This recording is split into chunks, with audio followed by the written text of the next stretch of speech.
দেখছেন বাংলা বার্তা, সত্য খবর এখন আপনার নাগালে। আমাদের চ্যানেলটি সাবস্ক্রাইব করুন, দেখতে থাকুন, সঙ্গে থাকুন। হঠাৎ কেন গেলেন? এখনো 1 বছর বাকি, কম করে 1 বছর বাকি ভোট হতে। আমার সময়টাই তো নষ্ট করা হয়েছে। ভাঙড় পঞ্চায়েত সমিতি 1, ভাঙড় পঞ্চায়েত সমিতি 2 কে যখনই বলা হয়েছে এই কাজ হবে সেই কাজ হবে, বারবার আমাকে ঘুরিয়েছে। ওদের চক্র করে আমি শুধু চক্কর কেটেছি। অল্প গুটি কয়েক কাজ করে দিয়েছে, কিন্তু কাজেরও গুণগত মান ঠিকঠাক ছিল না। সেই জন্য আমি ডিসেম্বর মাসে 2024 ডিসেম্বর মাসে আবার আমি লেটার করি ডিপার্টমেন্টে। তার আগে বিভিন্ন আধিকারিকের কাছে গিয়ে কিন্তু আমি ভার্বালি এবং অফিসিয়ালি আমার চিঠি সব রিসিভ করানো আছে, আমি জমা দিয়েছিলাম, কোনো কাজ হয়নি। আমি বিইউপির অর্থাৎ লোকাল যে ফান্ড বিধায়কের ওর গাইডলাইন অনুযায়ী আমি বাস্তবায়ন বা রূপায়ণকারী সংস্থাকে আমি চেঞ্জ করে জমা দিই। আবার 2 মাস 2.5 মাস আমার নষ্ট করে। হঠাৎ দেখি মার্চের সম্ভবত 4 তারিখে আমার সাথে কোনো আলোচনা না করেই ডিস্ট্রিক্ট থেকে একটা অর্ডার ইস্যু আছে, যেখানে এডিএম ডেভেলপমেন্টের সই আছে। তিনি একটা অর্ডার ইস্যু করেছেন, যেখানে ওই কাজগুলো পুনরায় আবার সেই পুরাতন ভাঙড় পঞ্চায়েত সমিতি 1, ভাঙড় পঞ্চায়েত সমিতি 2 কে দিয়েছে। যেই ওই ভাঙড় পঞ্চায়েত সমিতি 1, ভাঙড় পঞ্চায়েত সমিতি 2 আমার কাজগুলোকে ডিলে করিয়েছে, আমার টাইম কিল করেছে, তাকিয়ে দিয়েছে। এটা দেখার পরেই, কারণ আপনারা জানেন ফুটপ্রাস শিল্পের ঐতিহাসিক 21, 22, 23 ফাল্গুন সারে সব ছিল ওই মার্চ মাসের ওই সময়টায়। হওয়ার পরেই সোমবারে আমি বিধানসভায় গিয়ে 0 আওয়ারে এই বিষয়টা উত্থাপন করি। ওখানে মাননীয় যিনি পরিষদীয় মন্ত্রী ছিলেন, সাথে সাথে আপনার অর্থমন্ত্রী চন্দ্রিমা ভট্টাচার্য ম্যামও ছিলেন। আমি ওখানে প্রস্তাব রেখেছিলাম, আমার সমস্যার কথা তুলে ধরে আমি জিজ্ঞাসা করেছিলাম যে এই মুহূর্তে আমার করণীয় কি, আমি আমার ভাঙড় বিধানসভার ভোটারদেরকে কি বলবো, কি করণীয় কি, আমি কি করব, তাদেরকে কি বলবো, কারণ এর মধ্যখানে এতটাই নষ্ট হয়েছে। কিন্তু দুর্ভাগ্যের বিষয়, না অর্থমন্ত্রী আমার কথার কোনো প্রতি উত্তর দিয়েছেন, বা পরিষদীয় মন্ত্রী শোভন বাবু কোনো প্রতি উত্তর দিয়েছেন। সেটা যখন প্রতি উত্তর আমি পাইনি, বাইরে যখন প্রেস মিট করছিলাম, আমাকেই সাংবাদিকদের মধ্যে থেকে প্রসঙ্গক্রমে বলতে বলতে আমি বলেছিলাম যে এর পরের স্টেপ আমি মুখ্যমন্ত্রীকে জানাবো। তারপর আমি ছুটে গিয়েছি মুখ্যমন্ত্রীর কাছে, তাকে জানিয়েছি। জানানোর পরে 1 সপ্তাহ হয়েছে, আজকে আমার লোক এতেও গিয়েছে, ডিস্ট্রিক্টেও গিয়েছে কাগজপত্র জমা দিতে। আজকে রাত্রে না কালকে সকালে আমি খবর পাবো যে মুখ্যমন্ত্রীকে জানানোর কতটা ইফেক্ট হয়েছে। আমার কাজ বিইউপি অর্থাৎ লোকাল এমএলএ ফান্ডের যে ডেভেলপমেন্টের যে গাইডলাইন আছে তার মধ্যে থেকে হচ্ছে কি হচ্ছে না। বলছিলাম একটা সময় ফুটপুরা পঞ্চায়েতে ভোটের সময় দেখা গিয়েছিল যে বিভিন্ন সময় বিভিন্ন রকমের আপনাদেরই পীর সাহেবরা আপনার সমর্থনে বা আপনার এতে ফুটপুরায় একটা অশান্তি সৃষ্টি হয়েছিল। সেই পীরজাদারাই এখন মমতা বন্দ্যোপাধ্যায়ের পাশে, বিষয়টা কিভাবে দেখছেন? দেখুন, ব্যাপারটা হচ্ছে এই যে মমতা ব্যানার্জি মহাশয়া পশ্চিমবাংলার মুখ্যমন্ত্রী হিসাবে ফুটপুরা শিল্পে তিনি এসেছিলেন, এই আশাটাকে নিয়েও দেখছি এক শ্রেণীর মানুষ সাম্প্রদায়িক তাস খেলার চেষ্টা করছে। কেন মমতা ব্যানার্জি ফুটপুরা শরীফে আসবে, এই নিয়ে অনেক বিতর্ক। আমি একজন বিরোধী দলের বিধায়ক হয়ে বলছি, 100 বার প্রয়োজনে মমতা ব্যানার্জি 100 বার ফুটপুরা শরীফে আসবে, 100 বার তারকেশ্বরে যাবে, 100 বার দক্ষিণেশ্বরে যাবে, 100 বার তারাপীঠে যাবে। তিনি রাজ্যের অভিভাবিকা, তার যেখানে মনে হবে, যেখানে প্রয়োজন মনে হবে মানুষের উন্নয়নের স্বার্থে তিনি সেখানে যেতে পারেন, তাদের সমস্যা নিয়ে তিনি কথা বলতে পারেন। কিন্তু এটাকে নিয়ে যেভাবে সাম্প্রদায়িক রাজনীতি হচ্ছে, এটাকে বন্ধ হওয়া দরকার। কোনদিনের জন্য কেউ কি প্রশ্ন তোলেন কেন মুখ্যমন্ত্রী রথের গিয়ে দড়ি টানলো? কোনদিন কেউ প্রশ্ন তোলেনি, প্রশ্ন তোলাটা অনুচিত বলে মনে করি। কোনদিনের জন্য কেউ প্রশ্ন করেনি যে গত কয়েকদিন আগে পাঞ্জাবিদের ধর্মীয় অনুষ্ঠানে গিয়ে সেখানে গিয়ে তিনি পাঞ্জাবিদের যে সংস্কৃতি আছে তার সাথে তিনি মিশে যাওয়ার চেষ্টা করেছেন, এই নিয়ে কেউ প্রশ্ন তুলেনি। কেন ফুটপুরা শিল্পে আসলে কেন আসলো এই বলে যারা দেখে দেওয়ার চেষ্টা করছে, আমি তাদের কথার সাথে আমি সহমত হতে পারছি না। এবার প্রশ্ন হচ্ছে তার সাথে কে দেখা করতে গিয়েছে? রাজ্যের মুখ্যমন্ত্রীর সাথে পীর সাহেব পীরজাদারা গিয়েছেন। কারা গিয়েছেন? যারা আমন্ত্রিত তারা গিয়েছেন। এটা ভাববেন না যে মুখ্যমন্ত্রীর আমন্ত্রণে গিয়েছিল মানে সব তৃণমূল হয়ে গেল, আমি বিতর্ক করব, এটা আমি বিশ্বাস করতে পারি না। আমাদের ভাইজান হিসাবে আমাদের পাশে যেরকম ভাবে ছিল আগামীতেও সেরকম ভাবে থাকবে, এই আশা আমরা ভাইজানদের কাছে রাখি। কিন্তু এখন তো দেখা যাচ্ছে তৃণমূলের প্রতি একাধিক পীরজাদা ঝুঁকছে, আপনার অবস্থা কি? দেখুন, ব্যাপারটা হচ্ছে গণতন্ত্র, এটাই আপনার যদি কাউকে ভালো লাগে, আপনার সত্তা দিয়ে যদি মনে হয় ওর আদর্শটা ভালো, আপনাকে কেউ আটকাতে পারবে? যে আটকাবে সেই তো অন্যায় করবে, আমি মনে করি। যদি তৃণমূলের আদর্শ কাউকে পছন্দ লাগে, তাকে তৃণমূল ভালো লাগবে। কাউকে লেফট ফ্রন্টের আদর্শ ভালো লাগে, সে লেফট ফ্রন্ট গ্রহণ করে। জাতীয় কংগ্রেসের আদর্শ অনেককে ভালো লাগে, জাতীয় কংগ্রেসে থাকছে। এই যে ব্যাপারটা হচ্ছে এসেছে বলে নরম হয়েছে, ব্যাপারটা হচ্ছে ফুরফুরা শিল্পী এসেছেন, উনি দুটো প্রস্তাব দিয়েছেন। আপনাদেরকে একটা ক্লিয়ার করে রাখি আপনাদের মাধ্যমে, একটা বাজে ফুরফুরা শিল্প সম্পর্কে বার্তা ছড়ানো হচ্ছে, এটা আমি আপনাদের মিডিয়া মাধ্যমে সেই বার্তার আমি বিরোধিতা করছি। বলছে কি ফুরফুরা শিল্প এসেছে, সব ফুরফুরা শিল্প সংক্রান্তই দাবি করেছে। অ্যাকচুয়ালি আপনারা হয়তো দেখেছেন মুখ্যমন্ত্রী মহাশয়ের হাতে অনেক কাগজের গুচ্ছ কিন্তু তুলে দেওয়া হয়েছে ফুরফুরা শিল্পের পক্ষ থেকে বিভিন্ন পীরজাদারা।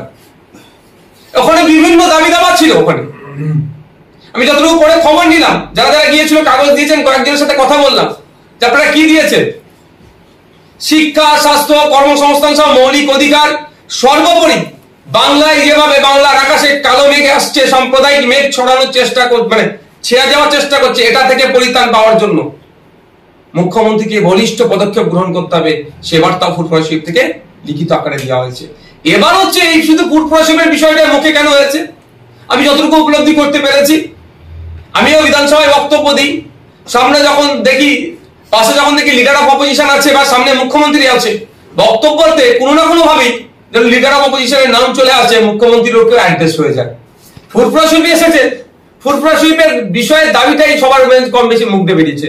দেখবেন ফুরফুরা শিল্পের দাদা হুজুর পীর রহমতুল্লাহ নামে একটা ইউনিভার্সিটির দাবি একাধিক পীরজাদারা করেছেন। দাবি কিন্তু একটাই, একাধিক পীরজাদারা করেছেন। ব্যাপারটা হচ্ছে যেখানে এসেছিস তার মহত্বটাকে আগে বলার চেষ্টা হয়েছে।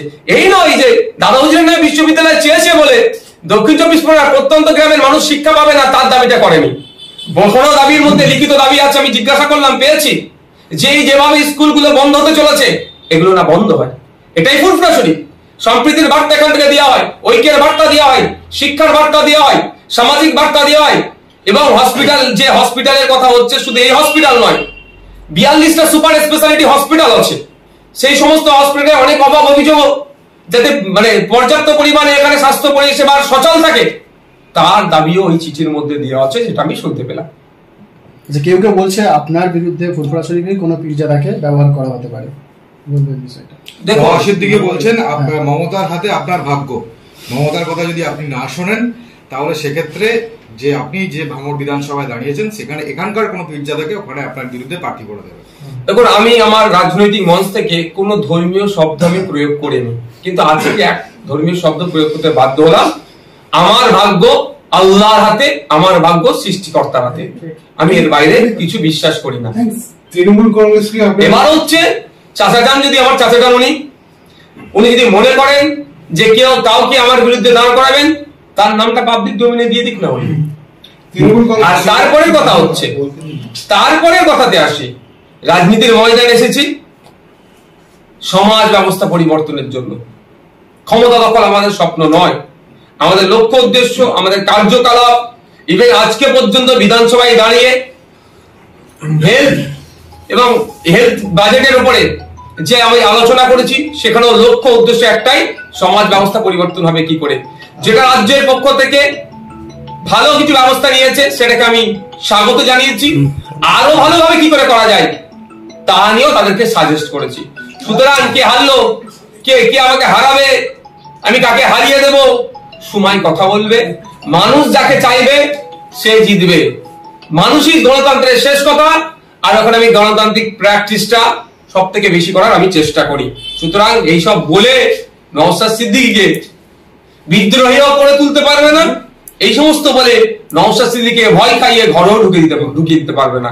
নওশাদ সিদ্দিকী আইএসএফ এর দেখানো যে আইডিওলজি আছে, সেটাকে সামনে রেখে সংযুক্ত মোর্চার বিধায়ক হিসাবে যে লড়াইটা দিচ্ছি, 2026 সালের আমার এমএলএ পিরিয়ড পর্যন্ত একইভাবে দিয়ে যাব। কারো কাছে, আই রিপিট, কারো কাছে ইন্ডিয়ান সেকুলার ফ্রন্টের টিকি মারতে দেব না। নওশাদ সিদ্দিকীর টিকি বাঁধবে না। কারো যদি কাছে টিকি বাঁধে তাই ওই দুরবস্থা হবে, বিধানসভার মধ্যে দাঁড়িয়ে ওয়াকাফের জন্য কথা বলার সুযোগ থাকবে না। বিধানসভার মধ্যে দাঁড়িয়ে ফেক এসটিএসসি সার্টিফিকেটের কেন এত ইস্যু হচ্ছে এই সওয়াল করবে না। কারো কাছে যদি টিকি বাঁধা থাকে তাহলে বিধানসভার মধ্যে দাঁড়িয়ে রমজান মাসে ফলের দাম বেড়ে যাচ্ছে কেন এ সওয়াল করতে পারা যাবে না। কারো কাছে যদি টিকি বাঁধা থাকে তাহলে বিধানসভার মধ্যে দাঁড়িয়ে ভাঙড়ে সরকারি মহিলা কলেজ নির্মাণ করতে হবে, ওখানকার মানুষদেরকে উচ্চশিক্ষায় শিক্ষিত হতে হবে, মহিলাদেরকে বিশেষ করে উচ্চশিক্ষায় শিক্ষিত করার জন্য এগিয়ে দিয়ে যেতে হবে, এই ডিমান্ড করতে পারা যাবে না। সুতরাং এখানে কোনো টিকি বাঁধার জায়গা নয়। পীর পরিবারে কাউকে প্রার্থী করা হতে পারে এরকম আজকে আপনি পাচ্ছেন না? আমার কাছে ওই ধরনের খবর আসে না। মিডিয়ার মাধ্যমে আপনারা যে কোশ্চেন করছেন, আজকে এই কোশ্চেনের দ্বিতীয়বার সম্মুখীন হলাম, এটাই বলছি। পীরজাদাদের মধ্যে যে দ্বন্দ্ব সেটাও ক্রমশ প্রকাশ্যে, কখনো মাইক গাড়ি কখনো গাড়িতে ওঠা নিয়ে মুখ্যমন্ত্রীর স্নেহধন্য হওয়ার চেষ্টা, এই বিষয়টাকে আপনি কিভাবে দেখেন? মানে যারা একসময় তৃণমূলকে চোর বলেছিল, তৃণমূলের দুর্নীতি প্রকাশ্যে এনেছিল, তারাই আজকে সেই সব একাংশ পীরজাদা তৃণমূলের দিকে ঘেঁষছে। কিভাবে দেখেন? দেখুন, তৃণমূলের দিকে ঘেঁষছে কি বলতে পারবো না। অবশ্যই তৃণমূলের দুর্নীতির বিরুদ্ধে তারা প্রতিবাদ করেছিল, আগামীতেও তারা তৃণমূলের দুর্নীতির বিরুদ্ধে প্রতিবাদ করবে, আমি তাদের কাছে এই আশা রাখি। এবার এখন এখানে ফুরফুরা শরীফের মুখ্যমন্ত্রী একজন তৃণমূলের নেত্রী হিসেবে আসেনি, তিনি এসেছেন রাজ্যের অভিভাবিকা হিসাবে। এটা কিন্তু আমরা না গুলিয়ে দিই, কারণ আমাদের রাজ্যের মুখ্যমন্ত্রী যখন মোদীর সাথে মিট করতে যায়, তৃণমূল তখন বলে এটা অফিসিয়াল মিটিং, সেখানে আমরা রাজনীতি দেখিনি। তখন একবারের জন্য আমরা বলে ফেলি না যে আপনার কি বলে সাথে মোদীর সাথে দেখা করতে যাচ্ছে, বিজেপি নেতার সাথে দেখা করতে, বিজেপি কি জয়েন করবে?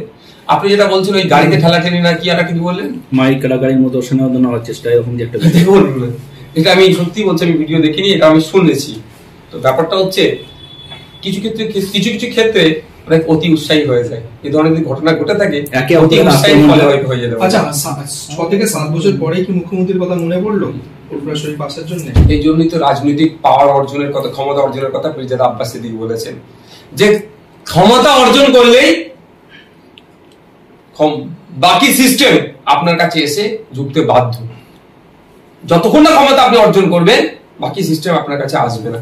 ক্ষমতাটা রাজনৈতিক ভাবে অর্জন করতে হবে। অনেকে অভিযোগ করছেন যে সামনের মাসেই মানে দীঘা জগন্নাথ মন্দির উদ্বোধন, সেই উপলক্ষে মুসলিমদের একটা সহানুভূতি, যেহেতু ফুরফুরা একটা অন্যতম ধর্মীয় স্থান, এইটা নিয়ে আপনি কি বলবেন? দেখুন, আমি অনেক আগে বলেছি, আজকে বলছি, আগামীতেও বলবো, শুভেন্দু অধিকারী মহাশয় 24/7 পলিটিক্স করে। নওশাদ সিদ্দিকী, আমি এখন আপাতমস্তক রাজনীতি করার চেষ্টা করছি, হয়ে উঠতে পারিনি। 24/7 আমি চেষ্টা করছি পলিটিক্সটা করার। রাজ্যের মুখ্যমন্ত্রী, তৃণমূল কংগ্রেসের সুপ্রিমো মমতা ব্যানার্জিও আপাতমস্তক একজন রাজনৈতিক ব্যক্তিত্ব। 24/7 তিনিও পলিটিক্স করেন। সুতরাং আমি আমারও কথা বলবো, শুভেন্দু অধিকারীর কথা বলি, তিনজনের কথা বলি, এবার মোহাম্মদ সেলিম সাহেবের কথা বলি, কংগ্রেসের শুভঙ্কর বাবু যিনি আছেন, এসেছিলেন ওই দিন কি এসেছিলেন, সবার কথা বলি। আমাদের মুভমেন্ট, আমাদের কথাবার্তা, আমাদের ড্রেস কোড, আমাদের চাল চলন, আমাদের খাওয়া দাওয়া, সবের মধ্যে রাজনীতি জড়িয়ে আছে। আমরা রাজনীতি ছেড়ে বেরোতে পারবো না, একদম কোড আনকোড বলছি। এবার আপনি বুঝলেন, পশ্চিমবঙ্গ যে হাইকোর্ট রয়েছে, সেই হাইকোর্টের বিচারপতি উদ্বেগ প্রকাশ করেছেন, বলেছেন যে পশ্চিমবাংলায় আগে হিন্দু মুসলিম জাতি ধর্ম বিদ্বেষ ছিল না। কি বলবেন এই প্রশ্নে? ভয়ঙ্কর উদ্বেগ, তিনি ভয়ঙ্কর পরিস্থিতি দেখে তিনি উদ্বেগ প্রকাশ করেছেন। এখনো কলকাতা হাইকোর্ট সুমোটো করছে না কেন শুভেন্দু বাবুর বিরুদ্ধে, সেটাই আমি ভাবছি। যে ধরনের বিষ উগলাচ্ছে সমাজে, যে ধরনের কথাবার্তা বলে সমাজে দুটো গোষ্ঠীর মধ্যে বিভেদ তৈরি করার চেষ্টা করছে, হিংসা তৈরি করার চেষ্টা করছে, দুটো গোষ্ঠীর মধ্যে ক্লাস লাগিয়ে দেওয়ার চেষ্টা করছে, ইমিডিয়েট উনার বিরুদ্ধে কলকাতা হাইকোর্টের সুমোটো করার দরকার। আবার হাইকোর্টে কলকাতা পুলিশ বা ওয়েস্ট বেঙ্গল পুলিশও কেন ব্যবস্থা গ্রহণ করছে না সেটা ভাবছি। তখন ব্যাপারটা হচ্ছে শুভেন্দু বাবু একদিকে বলছে, আর তাকে কাউন্টার করতে গিয়ে যেগুলো বলা হচ্ছে, দুটো কথাই দেখুন সাম্প্রদায়িক শক্তি মাথা চাড়া দেবে। একজন হিন্দুত্বের কথা বলছে, তো একজন মুসলমানের হয়ে কথা বলছে, কিন্তু বলার ধরন তরিকা দুটো ধর্মকে কিন্তু কলুষিত করছে। আবার হাইকোর্টে আরেক বিচারপতি বলছেন যে শুভেন্দু অধিকারীর বিরুদ্ধে এফআইআর করা যাবে না। না, সেটা তো অর্ডার এসেছে, সেটাকে চ্যালেঞ্জ করে কেন সুপ্রিম কোর্টে যাচ্ছে না? অর্ডারটাকে চ্যালেঞ্জ করে কেন ঊর্ধ্বতন কোর্টে যাচ্ছে না রাজ্য প্রশাসন? সেটা আমাদেরকে ভাবতে হবে, সেটা আমাদেরকে ভাবতে হবে। এর মধ্যে কি রহস্যটা আছে? রাজায় রাজায় যুদ্ধ করে, আর উলুখগরা এই হচ্ছে না তো আমাদের। আপনি একজন আইনসভার সদস্য হয়ে আপনিও তো অভিযোগ করতে পারেন। করছি তো, বিভিন্ন জায়গায় করছি, কোথায় আছেন? শুভেন্দু অধিকারী সংখ্যালঘু মুসলিমদের বিরুদ্ধে একের পর এক বিস্ফোরক মন্তব্য করছেন, তার বিরুদ্ধে শুভ মোটামোটা যেটা আপনি বললেন যে কোনো রকম কোনো মামলা হচ্ছে না, হাইকোর্টেরও বাধা রয়েছে, কিন্তু তার কাউন্টার করতে গিয়ে হুমায়ুন কবির, শওকত মোল্লা এবং সিদ্দিকুল্লাহ চৌধুরীকে সতর্ক করা হয়েছে, সহজে করা হয়েছে। কি বলবেন এই প্রসঙ্গে? দেখুন, এটা তো আমি অনেক আগে বলে দিয়েছি, শুভেন্দু বাবুর বিরুদ্ধে এরা ব্যবস্থা গ্রহণ করবে না। শুভেন্দু বাবুর যদি বলা বন্ধ করা যায়, তাহলে তৃণমূল বিজেপির বাইনারি পলিটিক্সটা কিভাবে করবে? মুসলমানদেরকে ভয় দেখিয়ে মুসলিম ভোটটাকে পকেটে তৃণমূল কি করে ভরে রাখবে? আর বিজেপি হিন্দু ভাইদেরকে ফুসিলিয়ে ভয় দেখিয়ে হিন্দু ভোটের একটা অংশ পকেটে তারা কি করে ভরে রাখবে? এই বাইনারি তারা করতে পারবে না, ওই জন্য শুভেন্দু বাবুকে আটকাবে না। আমি অনেক আগে বলেছিলাম, আজকে হুমায়ুন কবির সাহেবদের ঘুম ভাঙলে হবে? আজকে সিদ্দিকুল্লাহ চৌধুরী সাহেবদের ঘুম ভাঙছে, আজকে শওকত মোল্লাদের ঘুম ভাঙছে, যখন বিধায়ককে বলেছে চাং তুলা করে ফেলবো, তার আগে তো জনগণকে পেছনে লাথি মেরে তারা আবার কথা বলেছিল। তখন কোথায় ঘুমাচ্ছিল? যখন মাদ্রাসাগুলোকে দেখে দিচ্ছিল, মুসলমানগুলোকে জিয়াদির বাচ্চা বলছিল, পাকিস্তানের বাচ্চা বলে যখন চিৎকার করছিল, আরে ভাই পাকিস্তানের বাচ্চা যদি পশ্চিমবাংলা থাকে তাকে তো ধরে আগে জেলের মধ্যে রাখা দরকার। কেন পাকিস্তানের বাচ্চা আমাদের দেশে থাকবে, আমাদের ভাত খাবে, আমাদের এখানে হবে, জেলের মধ্যে রাখা দরকার। কিন্তু এখানে দাঁড়িয়ে যদি আপনার কন্টায় দাঁড়িয়ে বলে এখানে পাকিস্তানের বাচ্চাদের তাড়াবো, কে পাকিস্তানের বাচ্চাটা ওখানে? তাহলে বুঝতে হবে কিভাবে একটা জাতিকে দেখে দিতে চাইছে। তখন কোথায় ছিলেন এই বাবুগুলো? এখন মুসলিমদের ভাসিয়া সেজে উঠছে, কিছু বললে আবার একটা অংশের মানুষ বলবে নওশাদ সিদ্দিকী এর ভাই ওর বিরুদ্ধে বলছে কেন? আমি বিরুদ্ধে বলছি না, এখন নিজের লেজে পা পড়েছে ওই জন্য লাফালাফি করছে। আর একটা সময় সমগ্র মুসলিম জাতির লেজে পা দিচ্ছে যখন কচলাচ্ছিল, এদের মুখে একটাও কথা নাই। সুতরাং সাধু সাবধান। এটাও হতে পারে যে বিজেপি তৃণমূলে গটাপ করে শুভেন্দু অধিকারী এই ধরনের কথা বলবে, ওটাকে কাউন্টার করার জন্য এই হুমায়ুন কবিরদেরকে দিয়ে, ফিরহাদ হাকিমদেরকে দিয়ে, সিদ্দিকুল্লাহ চৌধুরীদেরকে দিয়ে, শওকত মোল্লাদেরকে দিয়ে এমন কথা বলাবে, সমাজের মধ্যে একটা আড়াআড়ি বিভাজন তৈরি করতে পারে। এটাও সাবধান থাকতে হবে, প্রতিবাদ করতে হবে, 100 বার করতে হবে। আপনার কি বলে শুভেন্দু অধিকারীর ওই কথা বন্ধ করার জন্য গণতান্ত্রিক পক্ষে প্রতিবাদ করতে হবে, কিন্তু শব্দ চয়নের ক্ষেত্রে আমাদেরকে সজাগ থাকতে হবে। কারণ শুভেন্দু অধিকারীরা হয়তো চাইছে যে উনি এই ধরনের ভাষাগত আক্রমণের শিকার হোক, সেইটা নিয়ে জনমানসে ওনার যে ভোটার সার্কেল আছে, যেখানে ওরা টার্গেটেড ভোটার, তাদেরকে আরো কনসলিডেট করার, এটা আমাদেরকে ভাবতে হবে। রাজনীতিতে সর্বোপরি বলি, শওকত মোল্লা সাহেবের কথা বলার দরকার ছিল না, হুমায়ুন কবির সাহেবের কথা বলা দরকার ছিল না, সিদ্দিকুল্লাহ চৌধুরী সাহেবের কথা বলা দরকার ছিল না। সবাই মিলে গিয়ে, পাশেই তো হেয়ার স্ট্রিট থানা, শাসক দলের তুলনা বিধায়ক, আমাদের গেলে অনেক সময় নিতে চাই না এফআইআর, একটা অভিযোগ দায়ের করে আসতে পারতো তো, তারপরে এসে বলতে পারতো তো আইনের ওনাকে ডান্ডা মারবো, মেরে পা ভাঙবো না কি বলেছিল, এটা তো বলতে পারতো আইনের মেরে পাটা ভাঙবো, শুধু একটু শব্দ চেঞ্জ করে দিতে। কিন্তু এইটাও তো শিখিয়ে পড়িয়ে পাঠানো হয়েছে যাতে এই সাম্প্রদায়িক রাজনীতিটা আরো বৃদ্ধি পায়। এই সাম্প্রদায়িক রাজনীতি বৃদ্ধি পেলে লাভ কি আমাদের হবে? রাজনৈতিক নেতাদের হবে, আর ক্ষতি হবে গরিব মানুষদের। বর্তমানে রাজনীতির মান নিম্নমান হয়েছে এবং ভাষা সন্ত্রাস চলছে। আগে পার্টি ভাষা সন্ত্রাস হতো, এখন এক ধর্মের মধ্যে আরেক ধর্মের ভাষা সন্ত্রাস চলছে। পশ্চিমবঙ্গের বর্তমানে ভবিষ্যৎ, সামনে যে ভবিষ্যৎ সেটা কি? ভয়ঙ্কর দিকে এগোচ্ছে আমরা। এর থেকে যদি আমরা পরিত্রাণ পাই, মানে পরিত্রাণ যদি আমরা করতে পারি নিজেদেরকে, এই যে আগুন লাগছে এই আগুনে সবাই জ্বলে খাকসা হয়ে যাবো। আপনি যদি মনে করেন আমি এসি রুমে বসে আছি, আমি ক্ষতিগ্রস্ত হব না, মোটেও না। আপনিও ক্ষতিগ্রস্ত হবেন, আমিও হব।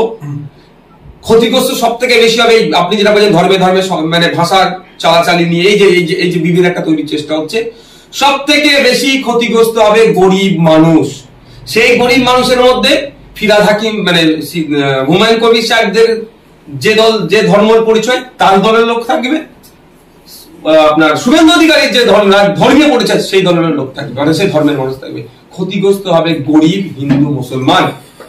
সুতরাং আমি অনুরোধ এটাই করবো, মানুষকে এগিয়ে আসতে হবে এই সাম্প্রদায়িক শক্তির বিরুদ্ধে, মানুষকে সোচ্চার হতে হবে, জাত ধর্ম নির্বিশেষে এদেরকে জবাব দিতে হবে। জবাব কদিন আগে দিয়েছে কালনাতে, হোলির দিনে, দোলের দিনে আমার এক কি বন্দ্যোপাধ্যায়, অভিজিৎ সম্ভবত বন্দ্যোপাধ্যায়ের কাছে খবর এসেছে হাতেমের রক্তের প্রয়োজন আছে, নালে বিপদ হতে পারে। দুর্ঘটনা ঘটে যেতে পারে। তিনি দোলে ব্যস্ত ছিলেন, দোলের কাজ, ধর্মীয় কাজ ছেড়ে হসপিটালে গিয়ে হাতেমকে রক্ত দিয়ে প্রাণে বাঁচাতে সহযোগিতা করেছে। এরা সম্প্রীতির চর, সাম্প্রদায়িকতার কথা যারা বলে তাদের গালে মেরেছে। এই রমজান মাসের মধ্যে নাসিমের কাছে খবর গিয়েছে যে আমার একটা বোনের, আমার একটা দিদির রক্তের প্রয়োজন আছে, কিডনির তার ট্রিটমেন্ট পেশেন্ট, তিনি, তাকে রক্ত দিতে হবে। নাসিম আগে কিছু ভাবেনি, ছুটে চলে গিয়েছে, গিয়ে রোজা অবস্থায় রক্ত দিয়ে আমার একটা হিন্দু মাকে, একটা হিন্দু বোনকে বাঁচিয়েছে। এরা হচ্ছে এরা সম্প্রীতির চর, সাম্প্রদায়িকতায় যারা কথা বলে তাদের গালি মেরেছে। এই ধরনের কাজের মাধ্যম দিয়ে বাংলার জনগণই বাঁচাতে পারবে, কোন রাজনৈতিক নেতারা বাঁচাতে পারবে না। কারণ রাজনৈতিক নেতারা এক একজনের মতো কিভাবে রাজনৈতিক ফায়দা নেওয়া যায় তার চেষ্টা করছে। ভোটের বাংলায় অত্যন্ত গুরুত্বপূর্ণ মনে করে ফুরফুরা শরীফকে মনে করা হয়, এবং রাজনৈতিক মহল এটাই মনে করে। এই সময় দাঁড়িয়ে এই রাজনৈতিকভাবে বিভাজন তৈরি করার কি কোনো চক্রান্ত চলছে এই ফুরফুরা শরীফকে নিয়ে? দেখুন, আমি ফুরফুরা শরীফকে নিয়ে কি চক্রান্ত চলছে বলতে পারছি না এই মুহূর্তে। তবে ফুরফুরা শরীফ পীরজাদা যথেষ্ট সজাগ। হয়তো আপনি দেখছেন দু একটা মন্তব্য হয়তো একে অপরের বিরুদ্ধে যেন হয়ে যাচ্ছে, হলেও এরা যথেষ্ট সজাগ। মাথায় রাখবেন, ব্রিটিশদের বিরুদ্ধে ফুরফুরা শরীফের অবদানটা কম ছিল না। সেই সময়কার গান্ধীজি থেকে শুরু করে বিভিন্ন বড় বড় যারা আছেন, রাজা পিয়ারি মোহনের ব্রিটিশদের বিরুদ্ধে আন্দোলনের ডাক দাদা হুজুরকে দিয়েছিলেন, স্বাধীনতা সংগ্রামে যথেষ্ট কন্ট্রিবিউশন ছিল তার পরিবার আমরা। সুতরাং যারা ভাবছে আমাদের মধ্যে রাজনৈতিক লড়াই লাগিয়ে দিয়ে ফায়দা নিয়ে বেরিয়ে যাবে, অত সহজ নয়। ফুরফুরা শরীফের ডিমান্ডের মধ্যে একটা অন্যতম ডিমান্ড কিন্তু ওই দিনকে পূরণ হয়নি, সেটা হচ্ছে বিশ্ববিদ্যালয়, যেটা মুখে বলে দিয়েছে। আর যেগুলো লিখিত দিয়েছে সেই ডিমান্ড গুলোর জন্য কিন্তু পীরজাদারা বা পীর সাহেবরা অপেক্ষায় আছে কবে অ্যানাউন্সমেন্ট হয়। তাহলে কি 26-এর যে বিধানসভা ভোট, সেই বিধানসভা ভোটে নিয়ন্ত্রকের ভূমিকা দেখা যেতে পারে ফুরফুরা শরীফের বিগত দিনে যে ভূমিকা ছিল রাজনীতির ময়দানে, আগামী দিনে একইভাবে ভূমিকা থাকবে।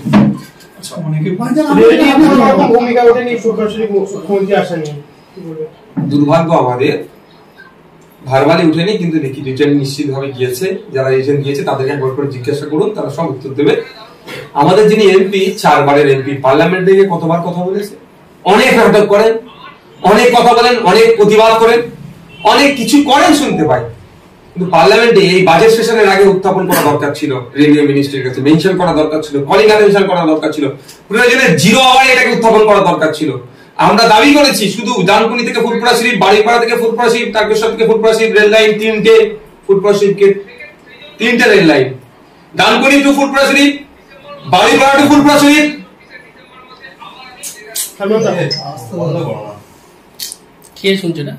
তারকেশ্বর টু ফুরফুরা শরীফ, 3টে লাইন আছে ফুরফুরা শরীফে।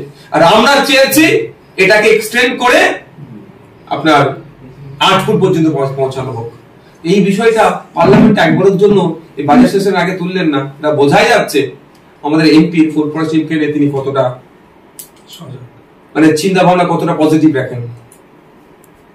বলছিলাম দাদা, জেলা থেকে কলকাতায় বিভিন্ন জায়গায় দেখা যাচ্ছে হিন্দু ভাই ভাই এরা পোস্টার করছে, এবং তার পাল্টা তৃণমূলও কিছু পোস্টার ফেলছে। ভোটের সময় হিন্দু হিন্দু ভাই ভাই, আর ভোট মিটলে আর বললাম না আমি, বুঝতে পারছেন তো? বিধানসভার মধ্যে বাজেট সেশনে গুরুত্বপূর্ণ কয়েকটা দিন আলোচনা হয়েছে বিষয়ে, মানে ডিপার্টমেন্টের উপরে, স্কুল এডুকেশন এন্ড হায়ার এডুকেশনের উপর একদিন আলোচনা হয়েছে 3 ঘন্টা। সেখানে আলোচনা অংশগ্রহণ করে বলা দরকার ছিল তো, আমি বলেছি আমি হিন্দু মুসলমান, এই মুসলমান ভাই ভাই, বাকি সব অমুক বলিনি, আমি হিন্দু মুসলমান ভাই ভাই বলি সব সময়, দলিত মুসলমান ভাই ভাই, আদিবাসী মুসলমান ভাই ভাই, সব মুসলমান মানুষ আমরা সব ভাই ভাই, সবসময় কথা বলি। যে এই 2017 সালে লাস্ট এসএসসি নোটিফিকেশন হয়েছে, এই এত বছরে প্রায় 10 লক্ষ হিন্দু মুসলমান নির্বিশেষে যারা হিন্দু হিন্দু করে তাদের কাছে আমি এই বার্তা এটাই বলুন, আপনারা অন্তত হিন্দু ভাইদের জন্য চিৎকার করুন যে 10 লক্ষ বিএড করে ছেলে মেয়েরা বসে আছে, তারা পরীক্ষার কোনো চান্স পাচ্ছে না। 2022 সালে টেট হয়েছে প্রাইমারি লাস্ট, তাদের এখনো নিয়োগ হচ্ছে না। এই নিয়ে দুটো চর্চা আপনার স্কুলগুলোতে শিক্ষক শূন্য হয়ে যাচ্ছে, 8,500 9,000 স্কুল বন্ধ হতে চলেছে, তা নিয়ে দুটো চর্চা না। বলে তো হিন্দু ভাইয়ের ছেলেটাও তো পড়ে, তা নিয়ে কোনো কথা নাই, পজিটিভ কোনো কথা নেই, শুধু ভোটের জন্য হিন্দু হিন্দু ভাই ভাই। বিধানসভার কথা যখন এলো, বিধানসভা আজকে আপনি অসন্তুষ্ট পুলিশের ব্যাপারে বলছি ওটা তার আগে বলে না বলছি বলছি যে লোকসভা নির্বাচনে গেছে কত 60% ভোট আছে সুরেন্দ্র অধিকারী দাবি করছে, ঠিক আছে, বলছে চওড়া 36-38 হয়ে যাচ্ছে। তারপরে কি আমাদের এখানে মুসলিম যারা বলছে পাকিস্তানে পাঠাবে, অন্য জায়গায় পাঠাতে হবে, জায়গা খোঁজো। আপনি কি বলবেন? আপনার বাড়ি সম্ভবত নবাবপুর ভগবতী চণ্ডীতলা বিধানসভার মধ্যে। চণ্ডীতলাতে হুগলি জেলার অনেক তাবর তৃণমূল কংগ্রেসের নেতা আছে, ওদের কাছ থেকে তারা জবাবটা নেওয়া দরকার। 2021 সালের আগে আপনারা অনেক গল্প শুনিয়েছিলেন মুসলমানদের কাছে গিয়ে যে ভোটটা দাও, বিজেপিকে আটকাবো, বিজেপির বিরুদ্ধে লড়াই আমরা করব। ভোট মিটে গেছে, গদিতে বসেছে, বিভিন্ন পদে বসেছে, রাজ্য সরকারে বসেছে, কেন যারা এই ধরনের অবাঞ্ছিত মন্তব্য করছে তাদের বিরুদ্ধে ব্যবস্থা গ্রহণ করছে না? শুভেন্দু বাবুর কোনো সাবজেক্ট নাই হিন্দু মুসলমান ছাড়া, সব সাবজেক্টে ফেল শুভেন্দু বাবু। এই সাবজেক্টটাও ডুববে, কিছু বাঁচার চেষ্টা করছে। এটা পশ্চিম বাংলা, এটা শুভেন্দু বাবুকে জানিয়ে দিচ্ছি আবার, এটা সম্প্রীতির মাটি, এটা ঐক্যের মাটি, এটা নজরুলের মাটি, এটা রবীন্দ্রনাথের মাটি, এটা আবু বকরের মাটি। এই মাটিতে সাম্প্রদায়িক শক্তি মাথা চাড়া দিতে পারবেন না। অনেক রকম রাজনৈতিক দল বাংলা থেকে ঘুরে চলে গিয়েছে, এবার বিজেপির যাওয়ার পালা, তৃণমূলেরও যাওয়ার পালা। শুভেন্দু বলছে আপনি বিজেপির টিম, কি বলবেন? বি টিম, তৃণমূলের বিটি। শুভেন্দু বাবুর মনটা খারাপ হয়ে গেছে। কেউ বলছে আমাকে তৃণমূলের বিটি, তো কেউ বলছে বিজেপির বিটি। আচ্ছা, ব্যাপারটা হচ্ছে বিটা তো পরে আসে, আগে তো এ আসে। তো এ টিম গুলোকে আগে খুঁজে বার করুন, তারপরে বি টিম আমি প্রধান প্রতিপক্ষ সময়ের সাথে উত্তর দেবো। না, আপনার বিরুদ্ধে তো অভিযোগ উঠছে আপনি ফুরফুরা শরীফের পীরজাদাদের নিয়ে রাজনৈতিক তাস খেলছেন, তৃণমূলের কাছ থেকে সিট নেওয়ার জন্য এদেরকে সামনে এগিয়ে দিচ্ছেন, এমনই অভিযোগ করছে তহা সিদ্দিকী। দেখুন, উনি আমার চাচা যান, কিছু ক্ষেত্রে বাউন্সার আসলে হুক করতে হয়, আর কিছু ক্ষেত্রে বাউন্সার আসলে একটু করে বসে পড়তে হয়। এক্ষেত্রে আমি বাউন্সার এসেছে, আমি বসে পড়লাম। না, ওটা হচ্ছে আপনি যেটা দেখছেন, কারো বক্তব্য করতে যে কোনো অ্যাঙ্গেল থেকে কারো বিরুদ্ধে একটু চলে গিয়েছে, এটা ভাববেন না যে ওই পীর সাহেবের বিরুদ্ধে এই পীরজাদা বলে দিলেন, এই পীরজাদার বিরুদ্ধে এই পীর সাহেব বলে দিলেন, এটা একদম ভাববেন না। প্রসঙ্গ ব্যাখ্যা করতে কার বক্তব্য যদি কারো উল্টো হয়ে যায়, সেটা তো এটা নিয়ে গোষ্ঠীদ্বন্দ্ব বা এই ধরনের কোনো ব্যাপার নয়। বিধানসভায় আজকে আপনি অসন্তুষ্ট পুলিশের প্রতি, এবং বিধানসভা গেটে মুখ্যমন্ত্রীর এতে গাড়িও দাঁড় করিয়ে দিয়েছিলেন। না, এটা একটু ঠান্ডা মাথায় আপনাদের শুনতে হবে, আমি সহজেই বলতে চাই। বিধানসভার 2 নম্বর গেটে স্বাভাবিকভাবে এমএলএ মিনিস্টাররা বেশি যায়, কিন্তু মিনিস্টারদের গেট একটা আমরা মিনিস্টার গেট বলি, যেটা 1 নম্বর গেট। 3 নম্বর গেটে চিফ মিনিস্টার ম্যাক্সিমাম ওরা যাতায়াত করে। তো 2 নম্বর গেটের সামনে মিডিয়া থাকে, মিডিয়া একটা ছোট করে স্ট্যান্ড করা আছে। আপনাদের যারা বিভিন্ন মেইনস্ট্রিম থেকে শুরু করে ডিজিটাল প্ল্যাটফর্মে প্রচুর জন যায়, ওখানে এসে সব বিধায়ক একের পর এক এসে বাইট দেয়। এবার অনেক ক্ষেত্রে আমাদের বাইট দেওয়ার পরে কারো স্পেশাল ডিমান্ড থাকে যে আমি এটা আলাদা করে দুটো ইস্যুতে কথা বলবো, একটু বাইটটা দেবো। সেক্ষেত্রে আমরা কি করি, আমি আমার কথা বলছি, ওই স্ট্যান্ডকে ছেড়ে একটু সাইডে চলে যায়। কারণ আমি যদি ওখানে জ্যাম করে আবার কারো একটা কথা বলি, অন্য কোনো বিধায়ক আসলে সে তো আমাকে শোনা দিতে বলতে পারবে না, তার সাথে অনুচিত হবে, অন্যায় হবে, টাইমটা কি হচ্ছে। ঠিক একইভাবে আজকে অনেক বাইট দেওয়ার পরে হিন্দি ছিল, খুব একটা ভালো হিন্দি বলতে আমি পারি না, তারপরেও আমি হিন্দিতে বাইট দেওয়ার পরে ডিজিটাল প্ল্যাটফর্মে একজন বললেন যে ভাইজান আমাকে একটু এক্সক্লুসিভ দিতে হবে। আমি ঠিক আছে চলো ওই গেটটায় যাই, কারণ এখানে আবার জ্যাম হয়ে যাবে, তোমার দেখা দেখি আবার এসে কেউ বলবে, আমি কাউকে না বলতে পারবো না। যথারীতি আমার যে গাড়িটা ছিল এই গেটের মুখে, যে ওই গেটের মুখে রাখছি, আমি একদিকে ফুটপাতে হেঁটে যাচ্ছিলাম, যাওয়ার দেখে যে ওই গেটের একটু আগে আমি ওখানে 2টো অফিসার ছিল দূরে দূরে। তো আমি একজন অফিসারকে জিজ্ঞাসা করছি, সেম ম্যান চলে গিয়েছে, কারণ হচ্ছে যে বেরিয়ে গিয়েছে বলে আমার কাছে কোনো খবর ছিল না, এবং ওইখানে দেখি পুলিশের সংখ্যা সে অর্থে ছিল না, কারণ আমি যতটুকু জানি সিএম ম্যাডাম যখন থাকে ওখানে পুলিশ ছেয়ে থাকে। আর আমি এই জন্যই জিজ্ঞাসা করছি সিএম ম্যাডাম চলে গিয়েছে কি, কারণ আমার তো একটু হলো আকেল আছে। আমি বাইরে দিচ্ছি, সেই সময় যদি সরাতে বলে আমার গাড়িটাকে, আমি গাড়ির দিকে দেখবো না, আমার কনসেন্ট্রেট ব্রেক হতে পারে। আমি আগে থেকে আমার মানসিক প্রস্তুতি, যদি সিএম ম্যাডাম থাকে আমি ওখানে বাইরেও দেবো না, কারণ নিরাপত্তার একটা ব্যাপার থাকে। হয়তো আমাকে সরাতে পারবে না পুলিশে, কিন্তু আমার উচিত হবে না ওখানে দাঁড়িয়ে বাইকটা দেওয়া। দেখুন, আমার সাথে তার রাজনৈতিক চরম মতপার্থক্য আছে, তার দলের আপাত মস্তককে আমি কিন্তু একটা ইঞ্চিও ছাড়ি না, চোরকে চোর বলে দিই, বিধানসভার মধ্যে দাঁড়িয়ে দুর্নীতির কথা বলি। কিন্তু end of the day she is our chief minister, এটা তার অনার আছে, তাকে দিতে হবে। সেই জন্য আমি জিজ্ঞাসা করলাম, একবার বলেছে কোন উত্তর দেয়নি, আমি আবার বললাম যে সাহেব বা স্যার বা সাহেব মনে আসছে না যে চিফ মিনিস্টার চলে গেছেন, উনি যে রিয়াকশনটা দিলেন আমাকে অত্যন্ত খারাপ আমাকে লেগেছে। মানুষ হিসাবে ব্যথা পেয়েছি, আমার বিধায়ক হিসেবে আরো বেশি ব্যথা পেয়েছি, কারণ আমার সম্মানে তা আঘাত দিচ্ছে। ভাঙড়ের মানুষ আমাকে ভোট দিয়ে যে সম্মান নেওয়ার জন্য পাঠিয়েছে, সেই সম্মানেও আঘাত লেগেছে। তো আমি বললাম আপনি অস্থির আচরণ করছেন কেন, হাসি মুখে বললাম, এরকমটা বলছেন কেন? দুবার একবার বললাম যে আচরণ আপনি করতে পারেন না। তখন উনি বলছেন জানতো। তখন কিন্তু আমি কথাটাকে সিরিয়াস হিসাবে নিয়েছি, তার আগে পর্যন্ত সিরিয়াস হিসাবে আমি নিইনি কথাটা। আমি বলছি আমি যাব না, আপনি অমর্যাদাটা বন্ধ করুন। আরো কয়েকটা কথা চালাচালি হয়েছে, বলছে আপনার গাড়ি সরান। আমি বলি আমার গাড়ি থাকলো, আমার গাড়ির যে ড্রাইভার ছিল আমি চাবি আমার কাছে দে, কাজ তুলে দে, চাবি নিয়ে নিয়েছি। যে আপনি এই যে কথাটা বলেছেন আমি একজন বিধায়ক হিসাবে আমি অপমান বোধ করেছি, এই কথাটা আপনার ভুল হয়েছে, এটা যতক্ষণ না বলবেন আমি গাড়ি সরাবো না। আমি দাঁড়িয়ে আছি, ওখানে অদূরী ডিসি স্যারেরা ছিলেন, এসি স্যারেরা ছিলেন, এসে আমাকে বলছেন নজর সাহেব কি হয়েছে, আমি দেখুন এই হয়েছে না, এটাকে ব্যাপারটাকে ছোট করলাম। আমি বললাম ডিসি স্যারদেরকে, যারা ওনার থেকে ঊর্ধ্বতন যারা ছিল, যে আমাকে লজ্জা লাগছে আপনি এসে এই ছোট্ট বিষয়ে আপনি কথা বলছেন। হ্যাঁ ছোট্ট বিষয়, কিন্তু অনেক গভীরের বিষয়। ওনার এই আচরণ করার কারণটাও কি কিন্তু আমি পরে এক্সপোজ করবো, এখন না, আমি কয়েকটা দিন অপেক্ষা করছি। তা উনাকে আমি বললাম যে দেখুন আমি এই ঘটনা ঘটেছে, উনি যদি আমাকে একবার বলেন যে আমার এই বলাটা অনুচিত হয়েছে, তাহলে আমি ছড়িয়ে দেবো, নাহলে আমি ছড়াবো না। তাতে যা আমার বিরুদ্ধে কোনো মামলা টামলা দিতে হয় আপনারা দেন। ওখানে অফিসারটাকে দেখেছেন, কিন্তু ওই অফিসার এত উদ্ধত্ত তিনি আচরণ করেছেন। ডিসি র্যাঙ্কের একজন অফিসার, হ্যাঁ আপনার এসিরা আছেন, অনেক কটা এসি স্যার ছিলেন ওখানে, আর অনেক ইন্সপেক্টর এসে গিয়েছিলেন, তাদের সামনে আমার সাথে অদুত্তপূর্ণ আচরণ। আমি অফিসারদের বললাম দেখুন আপনাদের সামনে যে আমার সাথে এই আচরণ করে, তাহলে আপনার অবর্তমানে কি করেছে বুঝতে পেরেছেন তো? আর সর্বোপরি এখানে তো ক্যামেরা লাগিয়ে ঘরে, ক্যামেরাটা দেখলে দুধকে দুধ পানিতে পানি হয়ে যাবে। আমি সাইডে একটু সরে আসলাম, কারণ ও আমাকে দেখছি উত্তেজিত করার চেষ্টা করছে। আমি তো ওর ট্যাবে পা দেবো না, আমি উত্তেজিত হলেই পাবলিক বলবে নেতা লোক তো এ বেটা দোষ পেয়েছিলাম। আমি সাইড এলাম।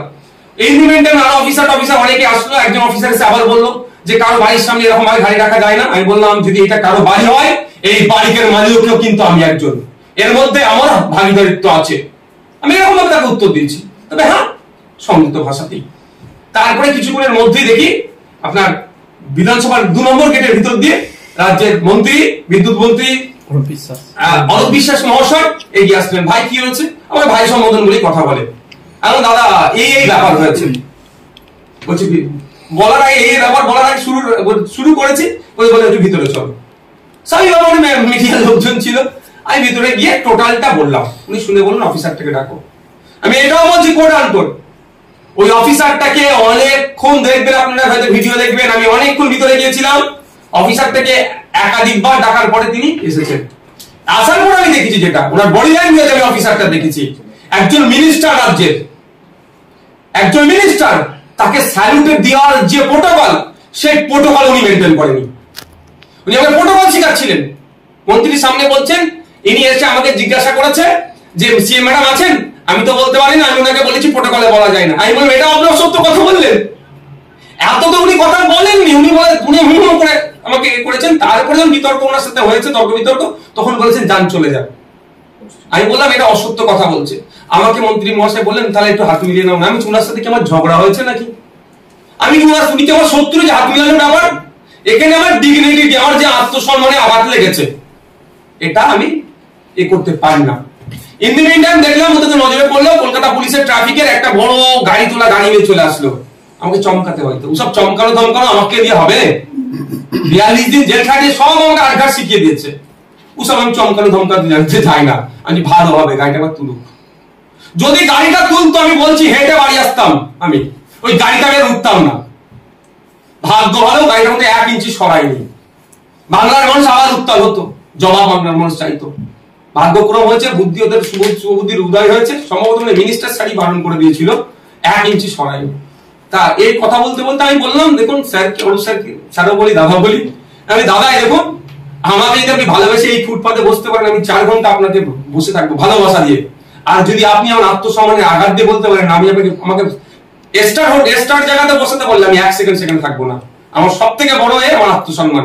আমার এত যে স্টাফ আছে, জিজ্ঞাসা করুন একজন সিঙ্গেল বিধানসভার স্টাফ বা যে সময় পুলিশ কর্তারা আসে কেউ আমার বিরুদ্ধে একটা কথা বলতে পারে যে নওশাদ ভাই এর একটু অহংকার আছে? অহংকার তো দূরের কথা, সকালে যখন আমি বিধানসভায় ঢুকি, সে কনস্টেবল হোক, ইন্সপেক্টর হোক, সাব ইন্সপেক্টর হোক, এসি হোক আর ডিসি হোক, যদি আমার নজরে পড়ে থাকে, দূরে হলে ঘাড় নয়, কাছে হলে আমি তাকে শুভ সকাল বা গুড মর্নিং বলে তাকে উইশ করে যাই, দিনটা তার ভালো কাটুক, আমি আগিয়ে দিই। কারণ আমার মধ্যে অহংকার অহংবোধ আমি রাখতে চাই না। এটা কথা বলতে বলতে দেখি সিএম ম্যাডাম জাস্ট ওই দূর থেকে ক্রস হচ্ছিল, দাঁড়িয়ে গেলেন। দাঁড়িয়ে গিয়ে অরূপ বিশ্বাস স্যারকে ডাকলেন, তিনি গেলেন, গিয়ে কথাবার্তা কি হয়েছে এসে আমাকে বললো যে সিএম ম্যাডাম বলেছে তিনি এই বিষয়টা দেখে নেবেন। আমি বললাম সিএম ম্যাডাম যখন দেখে নেবে বলেছেন আমার এখানে আর কথা নেই, কারণ উনি নিজে পুলিশ মন্ত্রী। তিনি বেরিয়ে গিয়ে সম্ভবত নাকি ওখানেও কিছু কথা বলেছেন, যারা আইএস বা এইসব যারা আইপিএস ছিল তাদের কিছু মন্তব্য দিয়েছেন।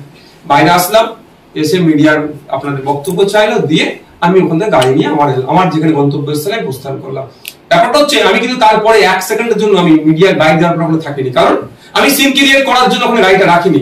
আমার এর যদি ধাক্কা দিয়েছিল, আর এর যদি ধাক্কা দিয়েছে এটা অন্যায় হচ্ছে নিশ্চিতভাবে বুঝতে পারার পরে যখন মন্ত্রী মহাশয় এসেছেন নিজে এবং চিফ মিনিস্টার বলছেন আমি যে দায়িত্ব নিচ্ছি আমি কথা বলবো, কি হচ্ছে আমি দেখে নেবো, তাহলে এরপরে যদি আমি দাঁড়িয়ে হই করি তাহলে আমি একটা সিন ক্রিয়েট হবে।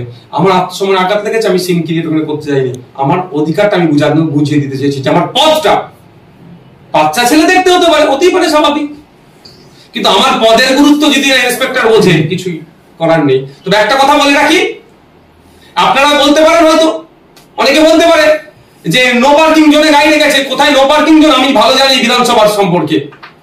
অডিয়েন্স যারা থাকবেন আমাদের তৃণমূলের বন্ধুরা শুনে বলতে পারবে এটাকে মিসগাইড করে নো পার্কিং জোনে। আমার জানা আছে কোথায় নো পার্কিং জোন, কোথায় গাড়ি রাখতে হয়, সেটা ভালো করে বিধানসভার আমি রীতিনীতিটা ভালো করে জানি। বিধানসভার রীতি জানি বলে আমার গাড়িটা ভাড়ার গাড়ি নিয়ে আমি চলি। আমার গাড়ি তো কাঁচ ভেঙে দিয়েছে, কাঁচ ভাঙাই অবস্থা আছে, আমি মাস গেলে ভাড়া দিতে হয়।